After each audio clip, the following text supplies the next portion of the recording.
Et donc l'étape suivante, c'est la traduction. Okay. Une fois que le message a été transcrit, donc d'ADN en ARN messager, donc on a dit plus de thymine, mais on remplace ça par de l'uracile, eh bien, qu'est-ce qui va se passer? Ce brin d'ARN messager va sortir du noyau, et cette fois-ci, il va être traduit. Comme je disais, la traduction, elle va se faire par 3 par 3. Donc c'est non plus une base azotée par une base azotée, comme la transcription, qui est chaque fois transcrite base azotée par base azotée. Cette fois-ci, ça va être vu 3 par 3, on parle de codon. Okay. Et donc, qu'est-ce qui va se passer? On va avoir, ici, on dit traduction du message génétique transcrit d'ARN messager en une chaîne d'acides aminés grâce à l'ARN de transfert et le ribosome. Donc, il va falloir, cette fois-ci, trouver un traducteur, si vous voulez, qui va permettre de lire les bases azotées et d'y associer un acide aminé. Donc, pour chaque base azotée, il y a un acide aminé. Est-ce que c'est vrai? Pour chaque base azotée, il y a un acide aminé. Ça ne marche pas. Si c'était le cas, pour chaque base azotée, il y a un acide aminé. Il y a combien de bases azotées différentes? 4. Il y en a plus que 4 acides aminés, on est d'accord? Oui. On en a combien? 20. Selon les... au-delà de 20. Et donc, on a évidemment plus d'acides aminés que de bases azotées. Donc, si on faisait correspondre un par un, mais on n'y arrive pas. On ne sait pas faire de traduction et on aurait... il y a un truc qui ne va pas. Il y aurait, si on part de 20, il y aurait 16 acides aminés à quels rien ne correspond. Donc, ça ne serait pas possible. Donc, l'idée, c'est quoi? C'est qu'on se dit, bah, là, on en prend deux à deux. Si tu lis tes 4 éléments et tu les lis 2 à 2. Hein, tes 4 bases azotées, 2 à 2, tu as combien de possibilités? 2 puissance 2. Puissance? Non, c'est pas puissance. 16. Tu vas te retrouver avec 16 possibilités. Tu as 20 acides aminés. Ça va pas, il y en a 4 qui agacent, donc c'est pas encore bon. Vous me donnez en 1000. Du coup, qu'est-ce qu'on fait? On en prend 3. Et quand on en prend 3, ça fonctionne. Ça va? Donc à partir de 3, on a suffisamment de possibilités. Et en l'occurrence, on en a plus. On en a 1, 2, 3, 4. 4, 8, 12, 16. 16 fois 4. 16 fois 4. 64. Donc maintenant, vous savez faire votre puissance, à savoir si c'est 2 exposant 3 ou 3 exposant 2. Je vous laisse faire le calcul. Donc l'idée, c'est quoi? C'est de comprendre que c'est une histoire de puissance, en tout cas. Et que qu'est-ce qui va se passer? En réalité, ben, c'est le minimum, en fait. Pour pouvoir coder et traduire d'un langage avec 4 caractères et avoir en correspondance 20 éléments différents, au minimum, un peu plus même, eh bien, si tu les lis 2 à 2, tu n'as pas assez de possibilités. Il te faut prendre 3 bases azotées pour avoir suffisamment de triplets, de solutions, de mix possibles qui correspondent à un acide aminé. Par contre, 68, on en a quand même trop. 64, on a dit 24, on en a quand même trop. Puisqu'on n'en veut que 20. Donc, qu'est-ce qui va se passer? Il va y avoir des redondances. Donc, vous voyez que certains codons vont coder pour le même acide aminé. Et donc, on les voit ici. Leucine, vous voyez que ces deux-là codent pour... ici, même ces 6-là vont coder pour le même acide aminé. Ça va? Donc, on a des redondances, mais ça pose pas de problème. Okay? Au moins, pour chaque acide aminé, on a un codon correspondant. On est d'accord? Et un seul codon. Un ou plusieurs codons. Et c'est évidemment celle qui est juste à côté. Donc, l'idée c'est quoi? C'est que le message génétique se trouve dans les bases azotées sous la forme de codons ou de triplets, soit 3 bases azotées à laquelle correspond un acide aminé. Il existe des codons. Alors par contre, à un triplet correspond à un seul acide aminé. On est d'accord? Mais un acide aminé correspond à plus qu'un triplet. En plus de ça, on va avoir des codons start et des codons stop qu'on va voir dans 2 secondes pour voir leur fonction. Et l'idée, c'est surtout que ce code génétique, il est universel. Plantes, animaux, tout ça, ça fonctionne de la même manière. On a les 4 bases azotées pour tout le monde. Il n'y a pas d'autres bases, enfin des 5 en l'occurrence, parce qu'il faut l'ARN messager, mais tout le monde a le même code génétique. Sauf si on a une mutation alors. Alors, on a tous des codes génétiques, on a le même langage. Je corrige ma phrase. On a le même langage, après on a tous des codes génétiques différents. On a tous des versions différentes. Et alors, les mutations, on verra par la suite, mais les mutations, ça peut être des mutations qui sont complètement anodines, qui sont juste, une mutation. On avait parlé de certains caractères qui sont liés à une mutation et qui ne sont absolument pas problématiques. Et c'est ça qui va faire la diversité, justement. Hein. La mutation, ça va aider à la diversité. On a des mutations tout le temps. Hein. Certaines sont problématiques et doivent être éliminées, et d'autres mutations sont absolument pas problématiques et peuvent, dans certains cas, amener un avantage face à l'environnement. Et donc, ces mutations vont perdurer, justement, dans la transmission des gènes. Et donc, ça, c'est des mutations qui peuvent s'installer. Des mutations là tout le temps, c'est pas toujours problématique. Hein. Alors, et on verra que les mutations, c'est soit une erreur justement de transcription, ou c'est plutôt une erreur de réplication de l'ADN qu'on verra juste après. Alors, ici au niveau de la traduction, hein, donc, un gène correspond à une protéine, c'est une version simplifiée. Le gène, une fois transcrit sur l'ARN messager, sort du noyau, c'est ce que je vous ai expliqué, par les pores nucléaires. Le ribosome et l'ARN de transfert traduisent les codons en acides aminés et va permettre de les attacher les uns aux autres pour former une chaîne d'acides aminés. Okay. Du coup, ces étapes de traduction se font en 3 phases différentes, l'initiation, l'élongation, la terminaison, c'est ça qu'on va voir maintenant. Au niveau de l'initiation, comment est-ce que ça fonctionne?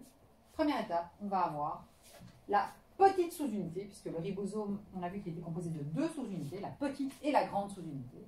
La petite sous-unité va venir se fixer à ce brin d'ARN messager sorti par le pore nucléaire au niveau du cytoplasme, soit à la surface du réticulum endoplasmique rugueux, soit un peu plus loin dans le cytoplasme. On a donc la petite sous-unité qui vient se mettre en dessous du brin d'ARN messager, dans un premier temps. Ensuite, va venir se mettre le premier ARN de transfert. L'ARN de transfert, c'est un ARN particulier, qui est donc un brin d'ARN, avec une zone qui nous intéresse porteuse d'un anticodon. Donc le codon qui correspondra au codon, hein, c'est codon, anticodon. Et donc la zone particulière, c'est l'anticodon.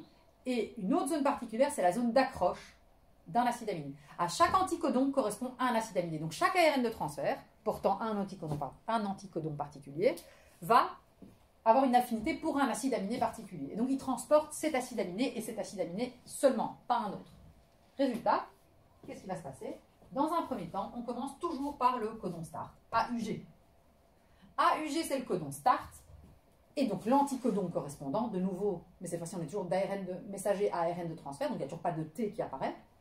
L'anticodon, en face de A, on met U, en face de U, on met A, en face de G, on met C. On est d'accord? Donc, l'ARN de transfert porteur de UAC comme anticodon transportera toujours de la méthionine, cet acide aminé. Donc tout commence toujours par de la méthionine. Il vient se fixer en face du codon. Avec lui, il transporte l'acide aminé pour lequel il a une affinité. Une fois que cette liaison est faite, la deuxième, la grande sous-unité du ribosome vient se mettre au-dessus et on peut commencer la traduction. Il y a 2 zones qui vont nous intéresser au niveau du ribosome, c'est la zone P et la zone A. Premièrement, on se situe dans la zone P, ici. La zone A est libre puisqu'on n'a qu'un ARN de transfert qui a pris une place. La zone A étant libre, eh bien, il y a de nouveau un codon qui est lu et qui va appeler l'anticodon correspondant. On est d'accord? Donc, ici on a fini la zone d'initiation. Okay. Maintenant, justement, une fois que cette zone est libre, eh bien, on va commencer l'élongation, c'est-à-dire on a un acide aminé. Maintenant, on va amener des autres acides aminés qui vont venir fabriquer la chaîne. Ici, pour information, donc, ça c'est une structure un peu plus claire que la version schématisée, mais l'ARN de transfert, il a donc bien un acide aminé qui correspond à son anticodon. Okay. Pour cet anticodon-là, il a d'office cet acide aminé-là. Pour un anticodon UAC, il a d'office la méthionine comme acide aminé qui va venir se mettre là. Tout simplement parce qu'il a une affinité pour cet acide aminé. Donc là, on est bien dans l'initiation et on commence l'élongation. Donc je vous ai dit, le site A est libre. Résultat, eh bien ici, dans ce cas-ci, on a GUA. Donc on va aller chercher l'anticodon correspondant qui va être CAU. Et donc, il y a un ARN de transfert qui est dans le cytoplasme, hein, qui a une affinité de nouveau pour un acide aminé particulier, et donc il va venir s'accrocher avec son acide aminé, et puis hop, il voit un codon correspondant, et donc il va venir se placer de nouveau en face du codon avec son anticodon, dans la zone qui est libre, la zone A. Qu'est-ce qui va se passer? Le ribosome joue son rôle, hein, en gros tricoteur de notre chaîne d'acides aminés. Et qu'est-ce qu'il va faire? Eh bien, il va permettre la création d'un lien peptidique. Et donc on a la méthionine, premier acide aminé, qui va se lier avec le deuxième acide aminé qui va arriver dans la zone A. Donc la zone P et la zone A sont tous les deux occupés par un ARN de transfert, tous les deux porteurs d'un acide aminé, et ces deux acides aminés vont se lier. En se liant, la méthionine, qui était accrochée à son ARN de transfert, quelque part, elle va lâcher l'ARN de transfert pour s'accrocher à l'acide aminé suivant. Résultat, son ARN de transfert n'est plus porteur de son acide aminé, donc il va être libéré, il perd son affinité pour l'ARN messager, donc il va être libéré, et donc il est de nouveau ARN de transfert sans acide aminé, et il va aller dans le cytoplasme jusqu'à ce qu'il rencontre de nouveau l'acide aminé pour lequel il a une affinité, et il va venir l'accrocher. Ça va? Donc il revient fonctionner. Il a libéré son acide aminé, et il peut repartir faire sa fonction habituelle. Qu'est-ce qui va se passer? Pardon, ouais. Non, vas-y. Je termine ça. Le ribosome va avancer d'un cran. Donc ça veut dire que l'élément qui était venu ici, le deuxième ARN de transfert qui était arrivé au niveau de la zone A, comme le ribosome avance, il se situe de nouveau au niveau de la zone P. Et la zone A est à nouveau libre. On est d'accord? La zone A étant libre, elle peut à nouveau accueillir un autre ARN de transfert qui est porteur de l'anticodon correspondant au codon et porteur, lui, de l'autre côté, à son extrémité, de l'acide aminé qui correspond à son anticodon. Ce qui fait que l'ordre dans lequel sont mis ces triplets, ces codons, va déterminer quel acide aminé va à quel endroit. On est d'accord? Puisque ce codon correspond à un anticodon auquel correspond un acide aminé. Donc ici, on a bien une traduction qui a eu lieu. Et donc, on a bien un acide aminé qui peut aller là. Et c'est que cet acide aminé qui peut se positionner là. Donc, l'ADN de base, transcrit en ARN messager, donne bien l'ordre dans lequel on peut mettre les acides aminés et donc va donner l'ordre de fabrication de la chaîne primaire de la protéine, du polypeptide. Et donc, comme ça je termine, la terminaison c'est quoi? Mais tout simplement, à la fin, on va aussi avoir des codons stop. Ces codons stop codent pour rien. Donc ça veut dire qu'il n'y a pas d'ARN de transfert porteur d'un acide aminé qui est porteur de l'anticodon correspondant. Ok? Donc qu'est-ce qu'on nous dit? Aucun ARN de transfert ne correspond à un codon stop, l'anticodon correspond au codon stop. Correspondant au codon stop ne porte donc pas d'acide aminé. Donc là, on a un codon et on va juste avoir un anticodon qui va venir se mettre en face, mais qui va arriver avec rien du tout, okay? Puisqu'il n'est pas transporteur d'acide aminé. Donc de nouveau, c'est la zone A. Donc mon ribosome s'est avancé d'un cran. Ma zone A est libre. La zone A vient être, si vous voulez, rempli par un anticodon, mais cet anticodon est porteur de rien du tout, ce qui fait que celui qui est en zone P, il fait comme il fait d'habitude, il va lâcher son ARN de transfert pour s'accrocher à l'acide aminé suivant, ce qui va s'accrocher à rien. En s'accrochant à rien, la chaîne est libérée. Systématiquement, ils sont fixés, puisqu'à chaque fois, ils s'accrochent à l'acide aminé suivant, qui lui est encore accroché. Et puis ça se décale, il lâche et il s'accroche au suivant. Okay, et donc c'est comme ça que ça fonctionne. Ici, le dernier, il va s'accrocher à rien du tout, et donc la chaîne va être libérée. Et elle sera libérée, en l'occurrence, soit, si c'est des ribosomes de la surface du réticulum endoplasmique rugueux, elle va être libérée dans le réticulum endoplasmique rugueux, soit, si c'est des polyribosomes qui sont dans le cytoplasme, la protéine va être lâchée dans le cytoplasme. Fin de la synthèse. Les différentes parties vont du coup se séparer. L'ARN messager va se dégrader assez vite, en réalité, il est lu plusieurs fois, puis après il se dégrade, et le ribosome va se détacher en sa petite sous-unité et sa grande sous-unité, qui sont libérés et qui vont ensuite aller rencontrer un autre ARN messager pour synthétiser une autre protéine. Fin de la traduction.